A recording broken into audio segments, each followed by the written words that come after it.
Hello guys, welcome back to my channel JK Study Junction and this is Jatin Balotra.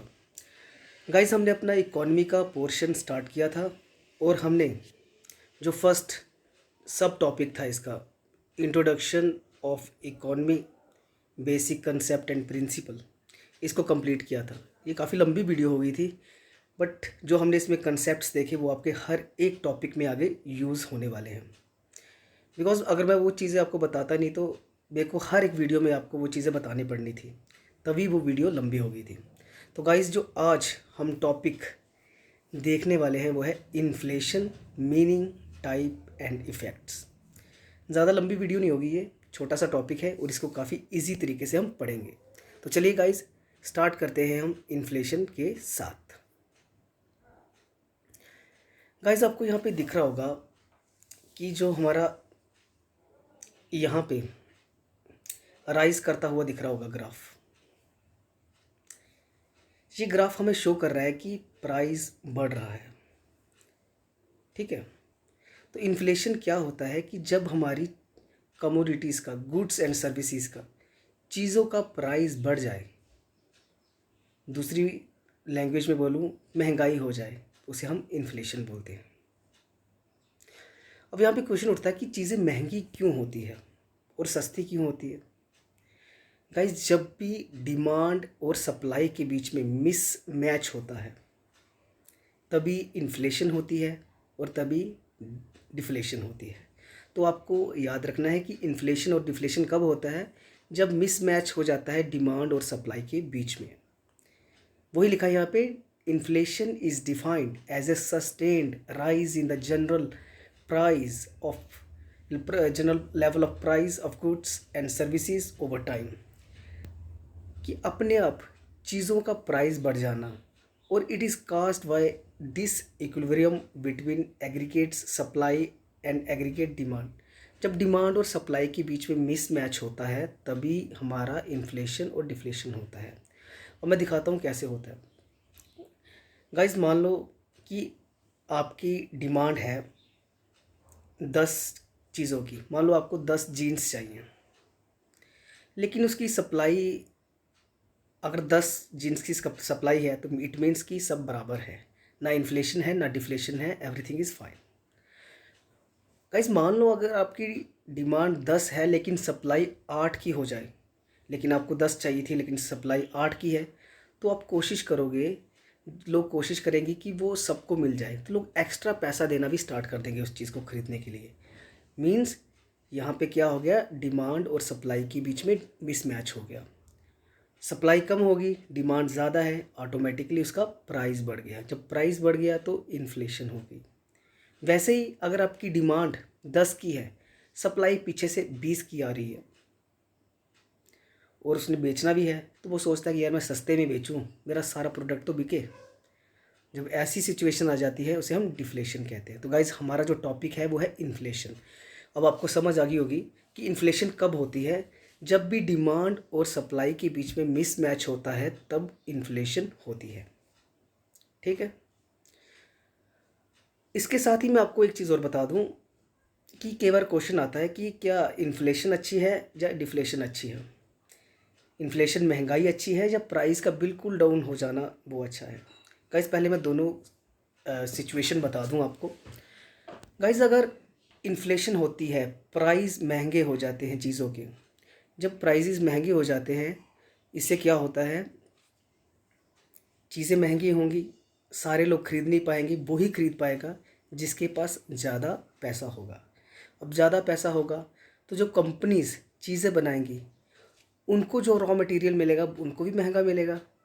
जब उनको ज़्यादा महंगा मिलेगा तो वो ऑटोमेटिकली और ज़्यादा चीज़ें महंगी बनाएंगे, तो इससे कंट्री पे बर्डन पड़ता जाता है। और दूसरी जगह अगर प्राइसेस बिल्कुल कम हो जाएं, अब प्राइसेस बिल्कुल कम हो गए तो सब खरीद, लेकिन डिफ्लेशन में होता क्या है, प्राइसेस कम हो गए लेकिन लोगों के पास पैसे भी नहीं होते खरीदने के लिए। डिफ्लेशन में ये है कि लोगों के पास मनी सप्लाई नहीं है, जैसे आज की सिचुएशन है, लोगों के पास पैसा कम है। अब इस टाइम पे होता क्या है, डिफ्लेशन में प्राइसेस भी कम है और पैसा भी नहीं है। जब लोगों के पास पैसा ही नहीं है कंपनी का सामान नहीं बिकेगा। जब सामान ही नहीं बिकेगा कंपनी बनाएगी क्यों? नहीं बनाएगी तो अनएम्प्लॉयमेंट क्रिएट होगी, वो अपने सारे एम्प्लॉयज़ को बाहर निकालेगी। जैसे आज के टाइम पे है, डिमांड नहीं है तो कितनी कंपनीज़ ने अपने एम्प्लॉयज़ को बाहर निकाला, क्योंकि वो किसको बेचेगी। तो ये भी हमारी इकॉनमी के लिए अच्छा नहीं है। लेकिन एक चीज़ यहाँ पे है कि जब डिफ्लेशन होती है ना, जब चीज़ें सस्ती होती है और लोगों के पास पैसा नहीं होता, चीज़ें बिकती नहीं हैं, इसमें अनएम्प्लॉयमेंट होती है। इट मीन्स डिफ्लेशन हमारी इकॉनमी के लिए अच्छी नहीं है। लेकिन जब इन्फ्लेशन होती है ना, इन्फ्लेशन में जिसके पास पैसा रहता है वो तो कम से कम ख़रीदता है। इट मीन्स कुछ तो डिमांड रहती है, डिमांड रहती है तो इट मीन्स इसमें जॉब्स जाने के चांसेस कम होते हैं। अगर इन्फ्लेशन ज़्यादा ही बढ़ जाए तब हम कह सकते हैं कि ये हमारी इकॉनमी के लिए ख़राब है।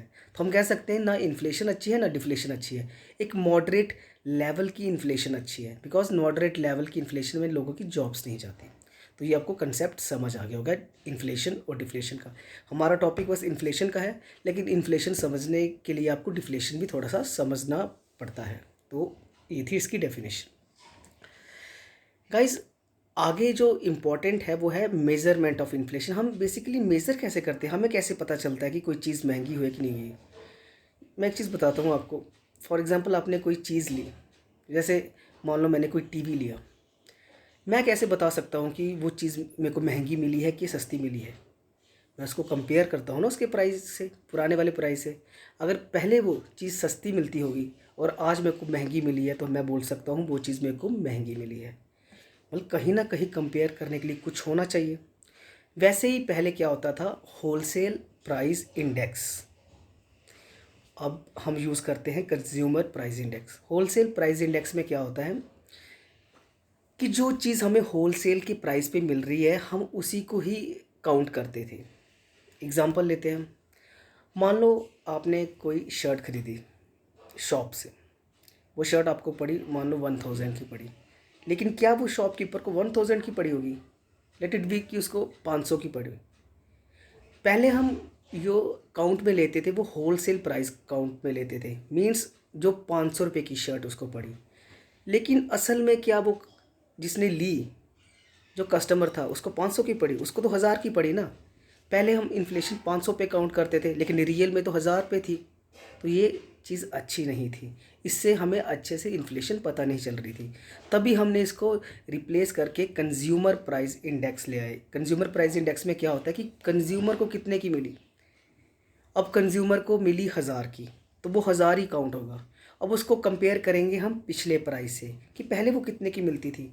मान लो वो 900 की मिलती थी तो हम बोल सकते हैं कि 100 की इन्फ्लेशन हुई है। तो इस तरीके से हम मेज़रमेंट करते हैं इन्फ्लेशन की।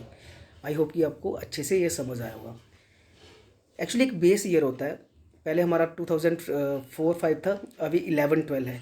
हमने एक बेस ईयर रखा होता है जिससे हम कंपेयर करते हैं चीज़ों के प्राइजेज़ को, और अब हम कंपेयर कर रहे हैं इन्फ्लेशन को कंज्यूमर प्राइस इंडेक्स को। और गाइस इसका एक परसेंटेज रहता है कि इन्फ्लेशन हमें कितने रेंज में रखनी है। कंज्यूमर प्राइस इंडेक्स हमारा होता है 4%, ठीक है। और हम इन्फ्लेशन कितनी रखते हैं मैं आपको पहले बता देता हूँ एक मेरे हैंड रिटन नोट्स में। जैसे यहाँ पे है कि इन्फ्लेशन हमें 2 से 6% के बीच में रखनी है। CPI +-2, CPI मतलब 4% +-2 मतलब 2 से 6 के बीच में हमें इन्फ्लेशन रखनी है। अगर हमारा प्राइस 2 से 6 के बीच में महंगा होता है, इतने परसेंट महंगा होता है तब तो ठीक है। अगर इससे ज़्यादा महंगा होगा तो हमें मान के चलना पड़ता है कि इन्फ्लेशन ज़्यादा हो गई है, ठीक है। तो आपको ये याद रखना है कि इन्फ्लेशन हम काउंट करते हैं CPI से, और हमारी इन्फ्लेशन की जो रेंज है वो 2 से 6% है। इसका मतलब ये हुआ कि अगर पहले कोई चीज़ 100 की मिलती थी आज कितने की मिल रही है। अगर 6% की इन्फ्लेशन है इसका मतलब आज 106 रुपये की मिल रही है। बस यही कंसेप्ट है। तो मैंने आपको डेफिनेशन के बारे में बता दिया, मेज़रमेंट के बारे में बता दिया कि कैसे मेज़र करते हैं। अब यहाँ पे काजेज़ ऑफ इन्फ्लेशन, इन्फ्लेशन कैसे काज होती है, कारण क्या है इन्फ्लेशन का। गाइस जो सबसे पहले कंसेप्ट आता है ना वो आता है डिमांड पुल इन्फ्लेशन, ठीक है, डिमांड बढ़ जाना। अब होता क्या है गाइस, मैंने पहले बताया था कि किसी चीज़ में मिसमैच हो जाना, डिमांड और सप्लाई के बीच में मिसमैच हो जाना इन्फ्लेशन या डिफ्लेशन को कॉज करता है। यहाँ पे बोला है कि डिमांड पुल होगी, इसका मतलब डिमांड और सप्लाई में मिसमैच हुआ। जब मिसमैच होगा तो ऑटोमेटिकली क्या होगा, इन्फ्लेशन होगी। तो डिमांड पुल इन्फ्लेशन में क्या होता है कि सप्लाई तो आपको पीछे से पूरी आ रही है। मान लो अगर 10, यहाँ पे अगर आपको 10 चीज़ों की ज़रूरत है, पीछे से 10 आ रहा है, लेकिन अचानक आपकी डिमांड बढ़ गई। जब अचानक डिमांड बढ़ेगी तो ऑटोमेटिकली उसका प्राइस बढ़ेगा।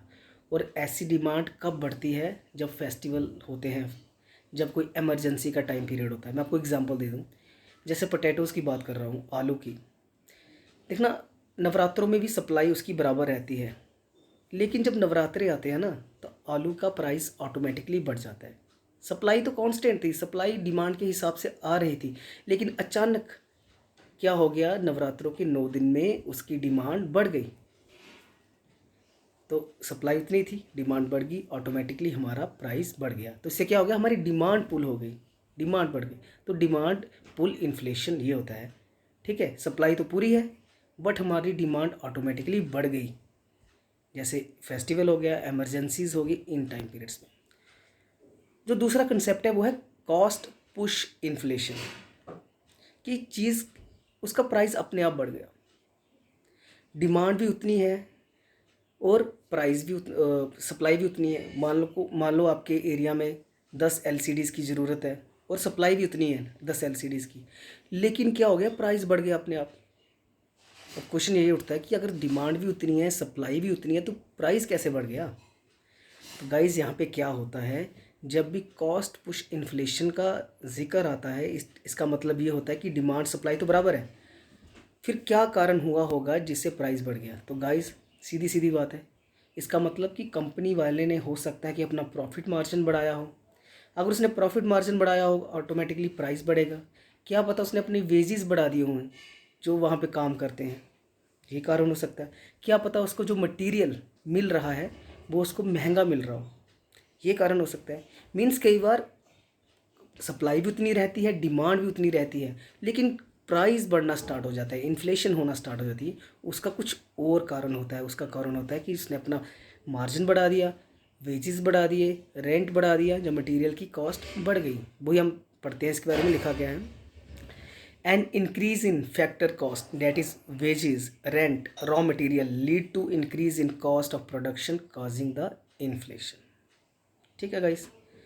गाइस एक और तीसरे टाइप की होती है, वो हमारे काम की नहीं है यहाँ पे, लेकिन मैं आपको बता देता हूँ कि जो हमारे तीसरे टाइप की जो इन्फ्लेशन रहती है उसका नाम है स्ट्रक्चरल इन्फ्लेशन। स्ट्रक्चरल क्या होता है कि जहाँ पे स्ट्रक्चरल बॉटलनेक मींस जहाँ पे डेवलपमेंट नहीं हुई होती, जैसे अफ्रीकन कंट्रीज़ हैं जहाँ पे डेवलपमेंट नहीं होती है, वहाँ पे भी चीज़ें महंगी हो जाती हैं। जैसे अभी मैंने यहाँ से मंडी सामान पहुँचाना है, मेरे पास रोड नहीं है। अगर रोड होता तो मैं इजीली पहुँच जाता हूँ और मेरा ट्रांसपोर्ट प्राइस भी कम लगता।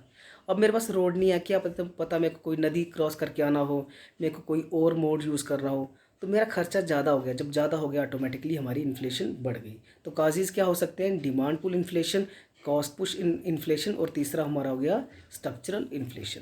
तो गाइज हमने अभी क्या पढ़ा, डेफिनेशन के बारे में पढ़ लिया, ग्राफ देख लिया, हमने मेजरमेंट देख ली कि हम इन्फ्लेशन को कैसे मेज़र करते हैं, और हमने काजेज़ ऑफ इन्फ्लेशन देख लिए। गाइज जो नेक्स्ट चीज़ है वो है टाइप्स ऑफ इन्फ्लेशन। इन्फ्लेशंस की टाइप क्या है, मैं आपको बता दूं 4 टाइप की इन्फ्लेशन होती है। एक होती है क्रीपिंग, एक होती है मॉडरेट, एक होती है गैलोपियन, और चौथी होती है हाइपर इन्फ्लेशन। ठीक है। अब गाइस समझने वाली बात है, क्रीपिंग मतलब रेंगना। जब हमारी इन्फ्लेशन थोड़ी सी बढ़े, ऐसे लग रहा कि यार थोड़ा सा प्राइस बढ़ना स्टार्ट हो गया है, मतलब रेंग रहा है, ठीक है, वो हो गया creeping inflation.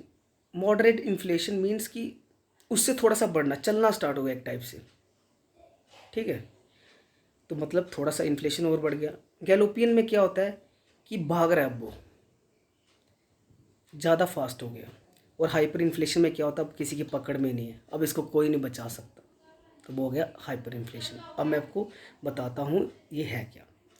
Guys creeping inflation क्या होता है कि अगर आपकी इन्फ्लेशन 3% तक रहे, अगर आपका पहले प्राइस 100 था, आज वो आपको 103 में कोई चीज़ मिल रही है, उसका 100 रुपये प्राइस था, आज वो 103 की मिल रही है, तो वो क्रीपिंग इन्फ्लेशन में आएगी 3% तक।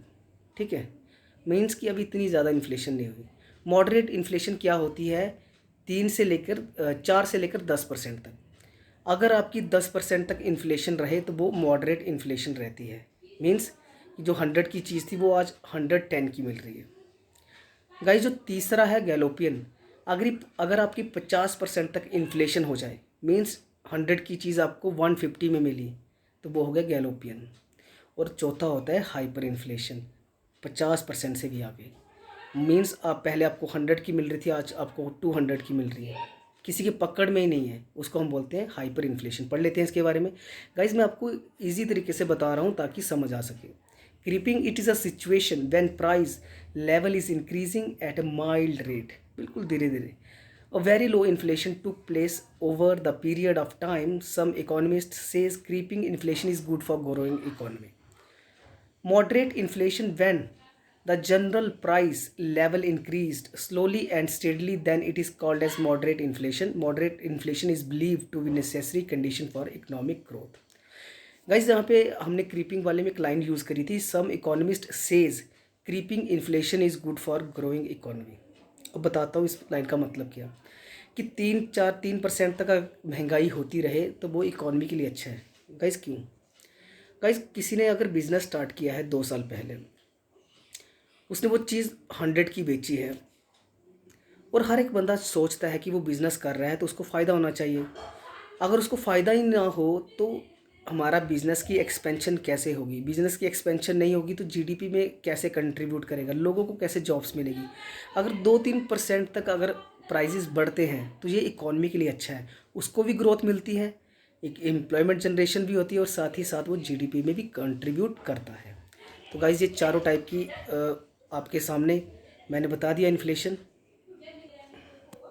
गाइज़ आप स्क्रीन शॉट ले सकते हैं इन सब चीज़ों का, काफ़ी सिंपल वे में मैंने बताया आपको। गाइज़ जो नेक्स्ट है ये टॉपिक में हमारे है कि इफ़ेक्ट ऑफ इन्फ्लेशन, इन्फ्लेशन का क्या इफ़ेक्ट होगा अगर चीज़ें महंगी होंगी। ये इंपॉर्टेंट है, इसको थोड़ा समझना आप धीरे धीरे। गाइज़ हम देख रहे हैं इफ़ेक्ट्स। जो पहला है वो है प्रोडक्शन पे क्या इफ़ेक्ट पड़ेगा अगर चीज़ें महंगी होंगी। तो गाइज़ देखो, अगर चीज़ें महंगी लोगों को मिल रही हैं, इसका मतलब जो प्रोड्यूस कर रहा है उसको रॉ मटेरियल भी महंगा मिल रहा होगा। अगर हर एक चीज़ महंगी हो गई है तो प्रोडक्शन कॉस्ट भी आपकी महंगी हो जाएगी। तो गाइस देखना कि प्रोडक्शन पे क्या इफेक्ट पड़ेगा, कि इन्फ्लेशन की वजह से जो प्राइजेस रहेंगे कैपिटल गुड्स के वो भी बढ़ जाएंगे। ठीक है। सेकंड, डेबिटर्स पे, जिन्होंने पैसा लिया हुआ है उन पे क्या असर होगा। गाइस जिन्होंने पैसा लिया, मान लो मैंने पैसा लिया है कोई बिज़नेस करने के लिए, इन्फ्लेशन हो गई है, अब इन्फ्लेशन में प्राइजेस ज़्यादा हो गए हैं, और प्राइजेस ज़्यादा हो गए हैं तो डिमांड भी कम हुई होगी, लोग खरीद भी नहीं रहे। जब खरीद ही नहीं रहे, इसमें होता क्या, थोड़ी सी डिमांड तब भी रहती है। अब थोड़ी सी डिमांड है लेकिन उसका उतना सामान नहीं बिक रहा जितना बिकना चाहिए, मीन्स उसके पास पैसा कम आ रहा है। जब उसके पास पैसा कम आ रहा है तो वो अपना लोन वापस कैसे करेगा। इट मीन्स इन्फ्लेशन में जो डेबिटर्स होते हैं, जिन्होंने पैसा लिया है, वो अपना लोन भी वापस नहीं कर पाते। वही लिखा है, due to inflation the debtors pays back less in real terms, वो रियल टर्म में कम वापस दे पाते हैं। अगला है कि इफ़ेक्ट ऑन क्रेडिटर्स, जिन्होंने पैसा दिया है उन पे क्या इफ़ेक्ट होगा, किसका, इन्फ्लेशन का। वही सेम बात कि जिनको पैसा दिया है बिजनेसमैन को, अगर उनका बिजनेस, उनकी चीज़ें बिकेंगी ही नहीं ज़्यादा तो उनके पास पैसा ही नहीं आएगा। जब उनके पास पैसा नहीं आएगा तो वो क्रेडिटर्स को पैसा कैसे दे पाएंगे, तो क्रेडिटर्स को उनका पैसा वापस कम मिलता है। ठीक है, वही है। नेक्स्ट है, जिन्होंने नया बिजनेस खोला होता है उन पे क्या चीज़ असर होता है इस पर। The entrepreneur gain on the account of windfall profit rises because price rises at faster rate as compared to cost of production. अब जिन्होंने नया नया बिजनेस खोला था ना गाइस, एक चीज़ बता दूं कि उन्होंने इतना ज़्यादा लोन नहीं लिया होता है। ठीक है, छोटे छोटे बिजनेस होते हैं, तो उन्होंने जो प्रोड्यूस किया होता है उनका स्टार्टिंग में तो प्राइस बढ़ गया, उनको तो फ़ायदा हो गया, लेकिन ये लॉन्ग टर्म फ़ायदा नहीं है। नेक्स्ट है जो इन्वेस्टर्स, जिन्होंने किसी कंपनी में इन्वेस्ट किया है। गाइज मैं बता दूं, इन्वेस्टर्स आपके अलग अलग टाइप्स के होते हैं। एक होता है जो इक्विटी में इन्वेस्ट करता है और एक होता है जो डेट में इन्वेस्ट करता है, शेयर्स में, बॉन्ड्स में इन्वेस्ट करते हैं। जो इक्विटी में इन्वेस्ट करता है ना, इक्विटी का मतलब होता है कि वो उस कंपनी का हिस्सेदार हो गया, उसके शेयर्स में, ठीक है। उस कंपनी में अगर प्रॉफिट हो रहा है तो उतना उसको प्रॉफिट मिल जाएगा, अगर लॉस हो रहा है वो उतना ही हकदार है लॉस का। मीन्स इक्विटी में प्रॉफिट और लॉस दोनों इसके साथ जुड़े होते हैं। दूसरा डेट होता है उधारी, एक टाइप की। कंपनी फ़ायदे में हो चाहे नुकसान में हो, अगर उसने लोन दिया है कि मैं 10% आपसे चार्ज करूँगा तो उसको 10% ही मिलेगा। अब होता क्या है गाइस, किसी इन्वेस्टर ने इन्वेस्ट किया है किसी कंपनी में, ठीक है। अब प्राइजेस बढ़ना स्टार्ट हो गए, इट मीन्स उनको प्रॉफिट तो होगा, इस चीज़ प्रॉफिट हो रहा है, तो इस जगह क्या होगा, जिन्होंने इक्विटी में पैसा लगाया है उनको अच्छे रिटर्न्स मिलेंगे। अच्छे रिटर्न्स क्यों मिलेंगे, मैंने पहले बताया था कि जब प्रॉफिट और लॉस दोनों से जुड़े होते हैं, जब ज़्यादा प्रॉफिट होगा उनको ज़्यादा उनका हिस्सा मिलेगा। दूसरी तरफ जिन्होंने बॉन्ड्स, शेयर्स, जिन्होंने डेट में पैसा लगाया हुआ है, अब क्या हुआ यहाँ पे कि उनको पता है कि कंपनी का प्रॉफिट बढ़ गया है, लेकिन उनको प्रॉफिट से कुछ भी एक्स्ट्रा नहीं मिलने वाला, बिकॉज उन्होंने यहाँ पे फिक्स्ड लगाया है कि जैसे 10% लूँगा तो 10% ही लूँगा। तो यहाँ पे जो डेट वाले हैं उनको नुकसान हो जाता है और इक्विटी वाले को फ़ायदा हो जाता है। गाइस जो नेक्स्ट है वो फार्मर्स पे क्या इफ़ेक्ट पड़ता है। गाइस फार्मर पे इसका काफ़ी अच्छा इम्पैक्ट पड़ता है। चीज़ें महंगी हो रही हैं। अब देखो फार्मर क्या करता है, प्रोड्यूस करता है, ग्रेन्स प्रोड्यूस करता है, वेजिटेबल्स, ये चीज़ें प्रोड्यूस करता है। जब प्रोड्यूस करता है और चीज़ें महंगी बिक रही हैं तो इसका मतलब उसका सामान भी महंगा बिकेगा। जब उसका सामान महंगा बिकेगा ऑटोमेटिकली उसकी जेब में पैसा आएगा, तो इन्फ्लेशन का फ़ायदा किसानों पे अच्छे से होता है, ठीक है। अगली है कि effect on wages, wage earners, labourers पे क्या असर होता है। एक चीज़ बता दूँ गाइस, अगर इन्फ्लेशन होती है तो हर एक चीज़ महंगी मिलेगी, लेकिन क्या जो दिहाड़ी मज़दूर होते हैं उनकी आप दिहाड़ी बढ़ाते हो, उनकी दिहाड़ी उतनी ही रहती है, इन्फ्लेशन हो या डिफ्लेशन हो। अगर वो 300 कमाता है तो वो 300 ही कमाएगा। इट मीन्स कि उनको अब वो चीज़ें महंगी मिल रही हैं। इन्फ्लेशन में सारा सामान को उनको महंगा मिल रहा है, लेकिन उनकी वेजेस उतनी रही। इट मीन्स इन्फ्लेशन का नेगेटिव इम्पैक्ट पड़ता है लेबरर्स के ऊपर। आगे है कि मिडिल क्लास के ऊपर क्या पड़ता है। गाइस मिडिल क्लास के ऊपर भी सेम पड़ता है, उनकी सैलरी फिक्स रहती है लेकिन खर्चे बढ़ जाते हैं। इसका मतलब मिडिल क्लास के ऊपर भी नेगेटिव इम्पैक्ट पड़ता है। जो लास्ट है हमारा वो है गवर्नमेंट पे क्या इम्पैक्ट पड़ता है। गाइस आपको पता है कि गवर्नमेंट काफ़ी सारी स्कीम्स चलाती हैं, वेलफेयर स्कीम्स, काफ़ी प्रोजेक्ट्स होते हैं। गाइस अगर चीज़ें महंगी मिलेंगी तो गवर्नमेंट को अपने प्रोजेक्ट को रन करने के लिए और ज़्यादा पैसा खर्चना पड़ेगा। इसका मतलब ये हुआ कि लोगों पे भी इन्फ्लेशन का उतना ही असर हो रहा है और गवर्नमेंट पे भी उतना ही असर हो रहा है। गवर्नमेंट को भी अपने प्रोजेक्ट्स को रन करने के लिए एक्स्ट्रा स्पेंडिंग करने पड़ेगी। तो गाइस ये था टोटल, मैंने बता दिया आपको कि सबसे पहले हमने देखा कि इन्फ्लेशन क्या है, वो मेजरमेंट कैसे करते हैं, काजेज़ क्या है इन्फ्लेशंस की, टाइप्स ऑफ इन्फ्लेशन देखा और इसका इफ़ेक्ट क्या हुआ इन्फ्लेशन का। गाइस मैं आपको एक बता देता हूँ, ये एक मैंने बनाया है फ्लो चार्ट। क्रीपिंग मैंने बताया था 3% तक रहे तो वो क्रीपिंग में आया, 10% तक रहे तो वॉकिंग में आया, 50% तक चले जाए गैलोपिन में आ गया, और मोर देन 50% वो हाइपर इन्फ्लेशन में आ गया। ये टाइप्स हैं इन्फ्लेशंस की। आई थिंक आपको ये चीज़ें याद रखेंगी। तो गाइज़ ये था टोटल इन्फ्लेशन का टॉपिक, और आई थिंक कि आपको अच्छे से समझ आया होगा। तो मिलते हैं नेक्स्ट अपनी वीडियो में कोई नए अच्छे से टॉपिक के साथ। Thank you very much for watching this video. Thank you.